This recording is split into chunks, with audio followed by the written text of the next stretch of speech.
G40 Jonathan Moyo munoziva kuti ndo big fish emuZANU-PF anonoexposa ED Mnangagwa masecrets ake ese nemadues ake ese nyika South Africa paSabc. Aiwa munoziva kuti iBroadcasting Corporation yenyika South Africa anosvika onotaura zvese sata mina mashoko ataura noti subscribe like utina on the bell icon. Ndichipinda panapa naOstallos Siziba anoposta Jonathan Moyo obva posta akamana nevidheo racho achitaura mashoko ekuti Jonathan Moyo speaking to SABC TV on the corrupt cabal in Harare.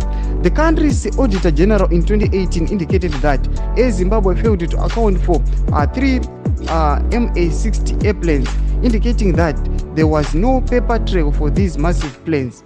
Recently, the NPA's Prosecutor General made a startling revelation that Zimbabwe is losing over 1.2 billion a year in the gold sector alone due to illicit financial and mineral outflows. Sadly, amidst this corruption is a deadly state of food insecurity and poverty, with the regime itself in a recent cabinet circular indicating that 7.7 million of Zimbabweans are food insecure, while 4.2 million school-going children in the motherland are in need of school material.